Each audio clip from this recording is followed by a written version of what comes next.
안녕하십니까 유튜브 애청자 여러분. 문상열의 월드스포츠입니다. 메이저리그가 40 경기에서 조금 더 치른 팀도 있습니다. 네, 팀마다 이제 다소 차이는 있지만 페넌트 레이스 진행은 비슷합니다. 미국은 이제 4대 스포츠, 챔피언십이 이제 월드 시리즈, NBA 챔피언십, 스탠리컵 플레이오프, 슈퍼볼, 그 일정이 모두 정해져 있어요.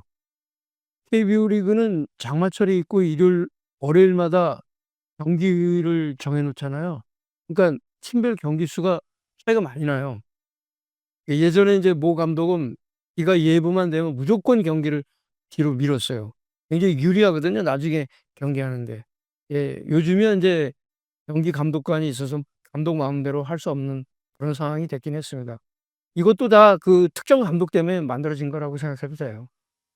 KBO 리그에서 잔여 경기 일정을 이제 다시 또 정하잖아요. 그럼 그 무렵에는 상위 팀은 이삭죽기 승리가 많아요. 그러니까 플레이오프 티켓 마지막 한 장 정도 빼고는 순위 변동이나 이런 드라마틱한 시즌 마감이 잘 벌어지지 않는 이유가 거기에 있습니다. KBO 리그의 어떻게 보면 한계라고 할 수 있어요. 메이저리그에서 이제 40 경기 정도를 치면서 이제 피츠버그 파이러츠 에릭 쉘턴, 콜로라도 로키스 버드 블랙 감독이 해고가 됐어요. 닷새 사이에 인제 두 명 감독이 해고된 겁니다. 물론 다 성적 부진 때문이죠. 그래도 이제 LA 다저스 데이브 로버츠 감독은 로키스 구단이 그 블랙 감독 해고를 한 것에 대해서 비난을 했어요. 타구단 감독이 해고에 대한 언급을 하는 거는 뭐 메이저리그에서는 좀처럼 나타나지 않는 상황이거든요. 그 이유는 구단이 투자도 하지 않고 프런트도 취약하고 이런 상황에서 블랙 감독이 성적을 그 나쁘다고 굳이 해고할 수 있느냐. 그런 게 인제 데이브 로버츠 감독의 주장이죠. 그리고 또 데이브 로버츠 감독은 버드 블랙 감독이 멘토예요. 멘토라고 본인도 생각해요.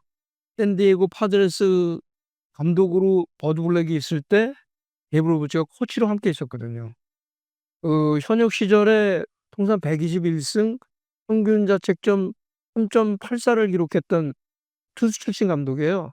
메이저리그는 투수 출신이 감독이 아주 드뭅니다. 지금도 뭐 버드 블랙 감독이 거의 유일했다고 봐야 돼요. 메이저리그 출신으로는. 그러니까 근데 블랙 감독은 투수 운영에 관해서는 뭐 메이저리그 관계자들, 야구인들 모두가 인정할 정도로 탁월했습니다. 블랙 감독이 57 년생인데 야구장에서 이렇게 버드 블랙 감독을 볼 때마다 느낀 거는 점잖다. 그래서 구단 프런트 사람들도 그렇고 매우 좋아했었습니다. 근데 인제 야구장에서 볼 수 없게 됐는데 모르죠. 다른 또 프런트의 고문 역할을 할 수 있을지. 더스티 베이커 감독도 지금 현재 시시내티 레즈의 고문 역할을 하고 있지 않습니까? 이제 샌프란시스코 자이언츠 이정우 선수 타율이 서서히 자리를 찾아가고 있습니다. 시즌 초반 너무 오랫동안 이 3할 때 타율을 유지하면서 3 할이 떨어지면 막 큰일 날 것 같은 보도들이 나오고 그랬었잖아요. 메이저리그에서는 거의 자연스러운 현상입니다. 2024 시즌에 규정 타석을 채운 3할 타자가 7 명에 불과했습니다. 그러니까 이정우 선수가 초반에 굉장히 잘한 거죠. 지금 이제 12일 현재 이정우 선수 타율이 2할 8푼 6 리, 그리고 출루율 3할 3푼 3 리, 그리고 안타율 4할 6푼 1 리, OPS가 0.794 입니다. 홈런 4 개, 타점 24 개, 득점은 이제 28 개를 기록하고 있습니다. 근데 자이언츠가 지난주 그 원정 6연전에서 시카고 컵스, 미네소타 트윈스하고 했는데 2승 4 패를 거두고 인제 샌프란시스코로 돌아왔습니다. 컵스한테는 2승 1패 위닝 시리즈로 좋았죠. 컵스는 뭐 자이언츠하고 경기를 할 때 내셔널리그 중부지구 선두였거든요. 2승 1패 위닝 시리즈 했는데 트윈스한테 그냥 하면서 싹쓸이를 당하면서 분위기가 좀 가라앉았습니다.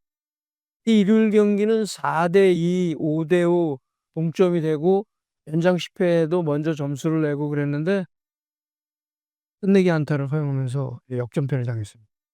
이정우 선수는 이제 희생 플라이로 타점을 올렸는데 4타수 1안타 1타점을 기록하면서 타율이 인제 2할 8푼 6리로 내려갔죠.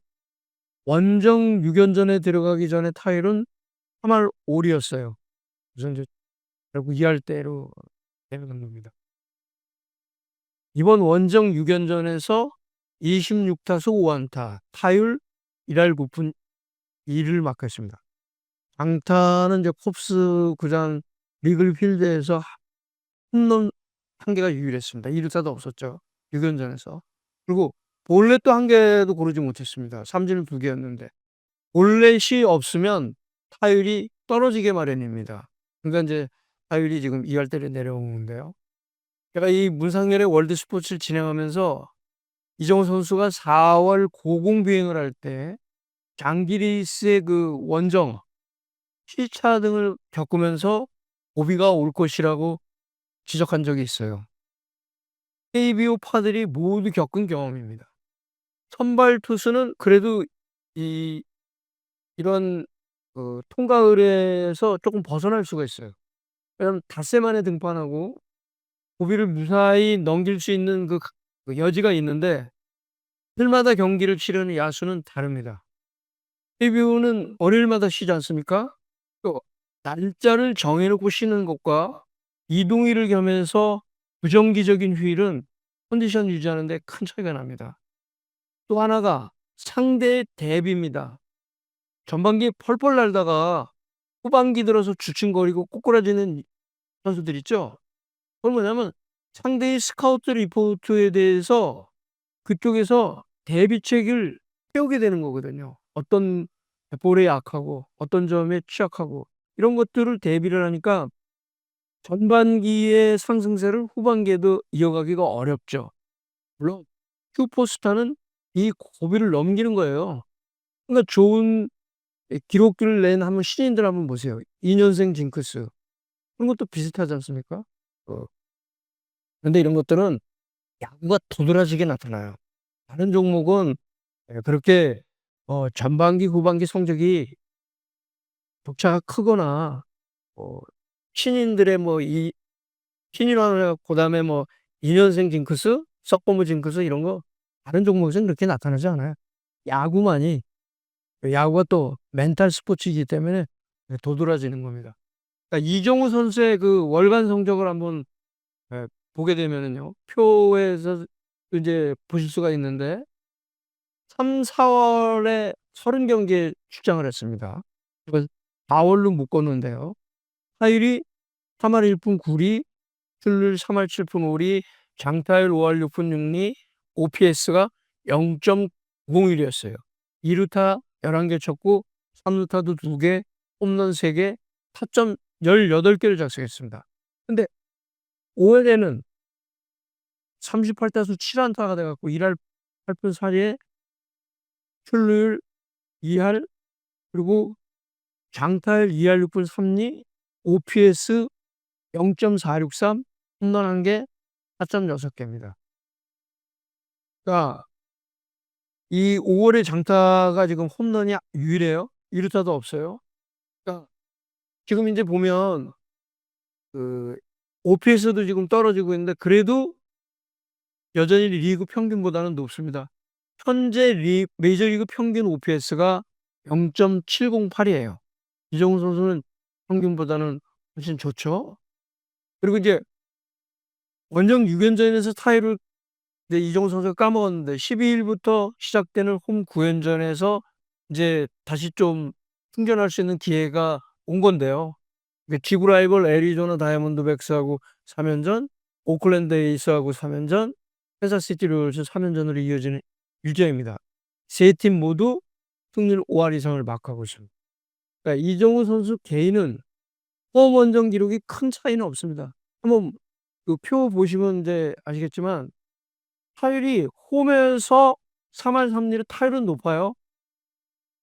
근데 원정에서는 그 홈런, 타점 이런 게 원정에서 훨씬 뛰어나죠. 그러니까 지금 이정우 선수가 원정에서 홈런을 14 개를 치고 타점이 18 개거든요. 근데 홈에서는 지금 홈런을 신고하지를 못했어요. 그래서 인제 오라클 파크에서 언제 홈런이 터질지 그것도 상당히 좀 궁금한 관전 포인트라고 할 수 있습니다. 이정우 선수에 이어서 이 LA 다저스에 있는 이 김혜성 선수, 현재 인제 다저스 빅리그에 올라와서 아주 좋은 활약을 하고 있습니다. 데이브 로버츠 감독이나 동료들도 김혜성 선수를 매우 좋아하고 있죠. 그리고 또 특유의 빠른 볼로 스타팅으로 출전하지 않으면 마지막에 인제 배신자로 나가고 그러면서 팀의 활력을 불어넣고 있는데요. 김혜성 선수가 인제 빅리그를 승격한 것은 한국계 그 토미 에드먼이 발목 부상 때문이었지 않습니까? 그런데 토미 에드먼이 원정에도 동행을 했어요. 그래서 '부상 자체가 좀 경미하구나.' 이렇게 모두 봤어요. 그쪽 방송에서도 그렇게 얘기했으니까요. 그래서 10 일자 부상자 명단이 끝나는 인저드 리스트에서 끝나면 5 월 10 일에 복귀 예정으로 봤습니다. 그리고 이제 그때 "김혜성 선수가 내려간다." 이런 보도들이 있었지 않습니까? 그런데 데이브 로버츠 감독이 그러면 5월 10 일이면 애리조나 다이아몬드백스전이에요. 근데 다이아몬드백스전에서 출전을 시키지 않았습니다. 그러면 왜 출전을 시키지 않았냐면 그 로버츠 감독은 다이아몬드백스 구장이 인조잔디여서 발목이 좋지 않다고 판단을 한 거죠. 그래서 13일 날 다저 스타디움에서 벌어지는 오클랜드전에 인제 현역 엔트리 등록을 할 거다 이렇게 봤거든요. 근데 인제 물론 지금 현재도 그렇지만 김혜성 선수 잘하고 있는 거지 않습니까? 그런데 이 토미 에드먼이 이 지금 13일 복귀 일정보다 더 늦을 수도 있다고 10일 여기 다저스 네이션 기사에 보도가 됐는데 토미 에드먼이 그 발목 상태가 완쾌되지 않은 것 같아요. 그러니까 뛸 때 발목이 통증이 오고 불편하다는 거죠. 그러니까 로버츠 감독도 '시간이 좀 걸릴 것이다.' 그래서 토미 에드먼의 그 현역 복귀가 다소 늦어질 거로 예상됩니다. 김혜성 선수에게는 뭐 큰 득이죠. 그러니까 뭐 이 스포츠의 그 경쟁에서는 남의 불행이 나의 행복 그런 거 아니겠습니까? 그런 게 지금 실감나는 상황이기도 합니다. 그리고 메이저리그 토픽 몇 가지 살펴보겠습니다. 현 시점에서 메이저리그에서 가장 주목받고 있는 선수는 뉴욕 양키스 슬러거 애런 저지입니다. 지난해는 뭐 오다니 쇼헤이에게 모든 스포트라이트가 쏠렸다고 봐야죠. 현재는 저지예요. 저지가 그 현지 시간으로 일요일 날 오클랜드 에이스전에서 5 타수 4 안타 2 타점을 기록했는데 그러면서 타율이 4할 6 리로 다시 올라갔습니다. 근데 흥미로운 포인트는 4 안타 가운데 2 루타 1 개고 단타가 3 개였어요. 지금 그 애런 저지가 단타가 굉장히 많아요. 그래 갖고 타율이 굉장히 이렇게 높아진 겁니다. 몇째간에서는 인제 자료를 보완해서 제가 다음 방송에서 자세히 짚어보겠습니다. 그리고 인제 올해 메이저리그가 그 도루가 기록적으로 증가하고 있는데요. 지난번 방송에서도 제가 언급을 했습니다. 경기당 지금 도루가 0.8 개예요. 1987년 이후 최다입니다. 그리고 87 년에는 0.85 개였거든요. 그리고 도루 시도도 지금 1999년 이후 최다입니다. 도루 시도가 1.02 개예요. 그리고 99년 때도 1.02 개였습니다. 현재 페이스로 하면 인제 11 명이 시즌 도루 40개 이상으로 예상이 되거든요. 2016 시즌에 도루 40개 이상이 11 명이었어요. 그래서 2006년 시즌 이후에도 이런 도루 40개 이상 선수들이 많이 나올 거로 예상이 됩니다. 그리고 또 하나 올해 나타난 메이저리그 트렌드. 2 루타하고 3 루타가 떨어지고 있습니다. 현재 2 루타가 경기당 1.55 개예요. 그래서 1991년 1.54 개 이후 최저입니다. 3 루타는 경기당 0.129개예요. 역대 최저예요. 그런데 왜 그럼 2 루타하고 3 루타가 떨어지느냐? 뭐 홈런도 그렇게 폭발적으로 늘어나지도 않고 그렇지만 2-3 루타가 이렇게 적어지는 현상, MLB 네트워크 분석에 따르면 외야수들이 수비가 깊어지고 있기 때문이라는 거. 그러니까 외야수가 펜스 쪽에 더 가까워지니까 2-3 루타는 적어질 수밖에 없는 거죠. 거기서 잡으면 여기 외야수들도 어깨 강하잖아요. 그러니까 웬만하면 2 루타가 될 타구가 잡아서 바로 단타로 만들어 버리니까 지금 2-3 루타가 적어질 수밖에 없는 그런 상황이 된 거죠. 이상 문상열의 월드 스포츠였습니다. 오늘도 시청해 주셔서 감사드립니다. 구독, 좋아요 꾹꾹 눌러 주시기 바랍니다. 감사합니다.